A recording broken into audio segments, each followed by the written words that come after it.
যারা দুনিয়ার জমিনে ইসলাম পালন করতে গিয়ে কষ্ট পাবে, বোরকা পরবে, পর্দা করতে গিয়ে আহাজারির শিকার হবে, তুচ্ছ তাচ্ছিল্যের শিকার হবে, যারা দুনিয়ার জমিনে যেই নারীগণ পর্দা করতে গিয়ে মানুষের বিভিন্ন ধরনের কথা শুনবে, তুচ্ছ তাচ্ছিল্য করা হবে, ওই নারীগণ হযরতে সুমাইয়ার সঙ্গে জান্নাতে যাবে। বিবি খাদিজা ডাক দিয়ে বললেন, নবীজি 4 নাম্বারটা বলেন, কোন শ্রেণীর নারীগণের সাথে দুনিয়ার আরো বহু নারীগণ জান্নাতে যাবে? আমার নবীজি ডাক দিয়ে বললেন 4 নাম্বারে হলো ফাতেমা জান্নাতে যাবে। নবীজিকে ডাক দিয়ে বললেন, নগো নবী, ফাতেমার সঙ্গে যারা জান্নাতে যাবে তারা কোন কাজ করার কারণে জান্নাতে যাবে?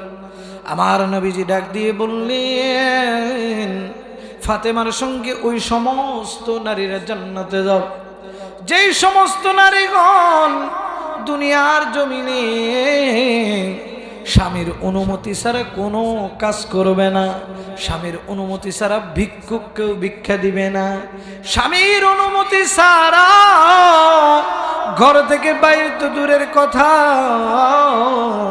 স্বামীর অনুমতি ছাড়া ভিক্ষুককেও ভিক্ষা দিবে না, ভিক্ষুককে তো ভিক্ষা দিবেই না, বরঞ্চ কোনো কাজ করবে না। আমাদের বর্তমান সমাজটা কিরকম বলেন তো? এরকম, এর বিপরীত। এই জন্য নবীজি বলেছেন ফাতেমার সঙ্গে ওই নারীগণ জান্নাতে যাবে যেই নারীগণ দুনিয়াতে স্বামীর হুকুম আহকাম গুলো মেনে চলতে পারবে। দুনিয়ার ওই সমস্ত নারীগণ হযরতে ফাতেমার সঙ্গে জান্নাতে যাবে। এবার খাদিজা ডাক দিয়ে বলতেছে, ও নবীজি 5 নাম্বারটা বলেন, কোন নারীর সাথে দুনিয়ার নারীগণ জান্নাতে যাবে? আমার নবীজি ডাক দিয়ে বললেন, ও খাদিজা শুনে নাও, শুনে নাও, শুনে নাও, তুমি 5 নম্বরে জান্নাতে যাবে বিবি রহিমা। বিবি রহিমার সঙ্গে দুনিয়ার কোন নারীগণ জান্নাতে যাবে এইটা আমাদের অনেকেরই অজানা রয়েছে রে ভাই আমার। আমার বাবাজি, রহিমা এমন একজন নারী ছিল যে স্বামীর শরীর থেকে পোকাগুলোকে জিহ্বা দিয়ে টেনে টেনে উঠাইতো। আমরা জানি কিনা বলেন? আরে বাবাজি আমার, দুনিয়ার জমিনে যদি কোনো স্বামী অসুস্থ হয়ে যায়, দেখবেন স্ত্রী দুনিয়াতে তো তার সংসার করে না, বরং চলে যায়। আর বিবি রহিমা ওই সময়টাতে হযরতে জাকারিয়া রাদিয়াল্লাহু তাআলা আনহা, হযরতে জাকারিয়া আলাইহিস সালাম তার শরীর থেকে পোকাগুলোকে কেমন ভাবে জিহ্বা দিয়ে টেনে টেনে উঠায় নিত জানেননি? জানেননি?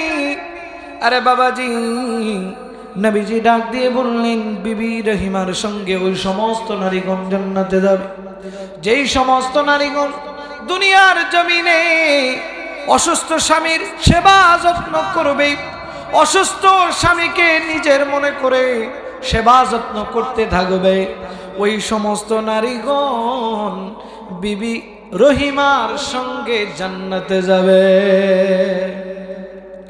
এবার খাদিজা ডাক দিয়ে বললেন, নবীজি আপনি তো 6 জন নারীর কথা বলেছেন, ও নবীজি 6 নম্বরে কোন নারীর সঙ্গে দুনিয়ার কোন নারীগণ জান্নাতে যাবে আমাদেরকে একটু বলিয়ে দেন না গো নবীজি।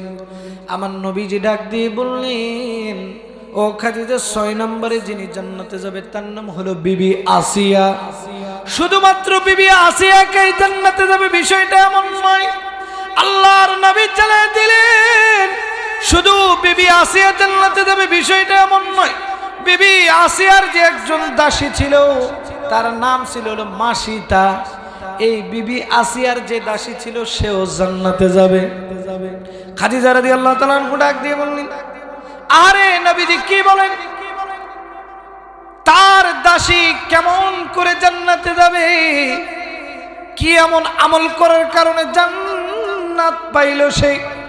ও নবীজি বলেন না, কেন জান্নাতে যাবে, কেন জান্নাতে যাবে?